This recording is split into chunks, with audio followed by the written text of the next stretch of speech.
వైద్య ఆరోగ్య సేవలు అందించాలనేటువంటి దృక్పథంతో, అలాగే ఫార్మసీ వృత్తిని ఆధునీకరించాలనేటువంటి ఉద్దేశంతో ఇక కేంద్ర రాష్ట్ర ప్రభుత్వాలు ఫార్మసీ కౌన్సిల్ ద్వారా 2008వ సంవత్సరంలో 6 సంవత్సరాలుగా కాల పరిమితి నిర్ణయించి డాక్టర్ ఆఫ్ ఫార్మసీ అంటే ఫార్మాటీ అనేటువంటి కోర్సును ప్రవేశపెట్టడం జరిగింది. ఈ యొక్క కోర్సును చదివి వేలాది మంది విద్యార్థులు బయటకు వస్తా ఉన్నారు.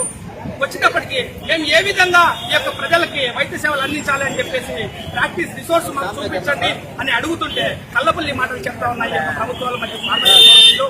కాబట్టి ఈ రోజు మేమందరం ఈ యొక్క ప్రజలకు మెరుగైన వైద్య సేవలు అందించాలనేటువంటి దృక్పథంతో ఈ యొక్క పోరాటాలకు సిద్ధమయ్యాం. ఈ యొక్క రాష్ట్ర వ్యాప్తంగా మేము నిరసనలు ఆందోళనలు తెలియజేస్తున్నాం. ఇందులో భాగంగా ఇటీవల తిరుపతి మరియు అనంతపురంలో రీలే నిరాహార దీక్షలకు కూర్చున్నారు. అలాగే నెల్లూరులో పెద్ద ఎత్తున దాదాపు 1500 మంది ఫార్మాటీ డాక్టర్లతో ర్యాలీ చేయడం జరిగింది. ఈ యొక్క సందర్భంగా మన రాష్ట్ర ప్రభుత్వం కూడా స్పందిస్తా ఉంది.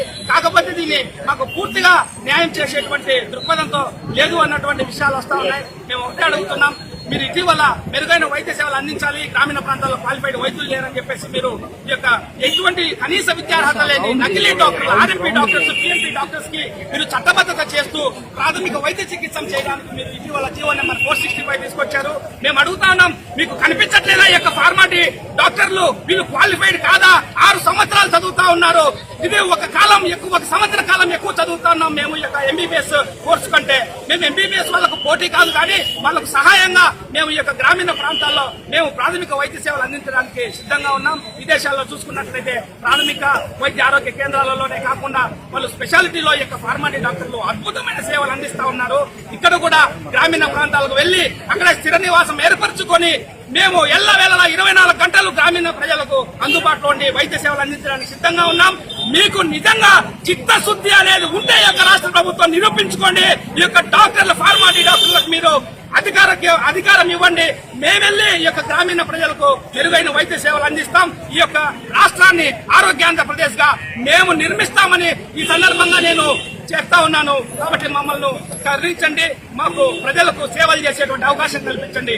అలాగే గత 2 దశాబ్దాల కాలంగా ఈ వైద్య ఆరోగ్య రంగంలో ఫార్మసిస్ట్ పోస్టులు ఒక్కటి కూడా శాశ్వత ప్రాతిపదికన నియమించిన దాఖలాలు లేవు.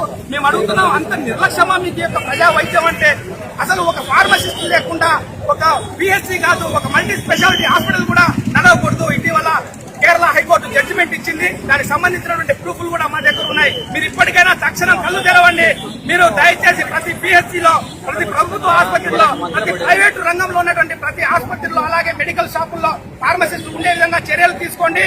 లేదంటే ఈ యొక్క ఉద్యమాలను పెద్ద ఎత్తున మేము ముందుకు తీసుకెళ్తాం. ప్రజలను, ప్రజా సంఘాలను, రాజకీయ ప్రతిపక్ష పార్టీలను ఈ యొక్క ఉద్యమాల్లో మేము మమేకం చేసుకుని మీ మెడలు వంచి మా హక్కులు యొక్క చట్టాలు అమలు అయ్యే విధంగా మా ప్రాణ త్యాగాలకు సైతం సిద్ధపడతాం. ఇప్పటికైనా కళ్ళు తెరవండి అని చెప్పి ఈ యొక్క రాష్ట్ర ప్రభుత్వాన్ని నేను హెచ్చరిస్తా ఉన్నాను, అభ్యర్థిస్తా ఉన్నాను. నా పేరు డాక్టర్ సింగనమల సుమన్, ఆంధ్రప్రదేశ్ రాష్ట్ర ఫార్మసిస్టుల సమాఖ్య రాష్ట్ర అధ్యక్షుడు.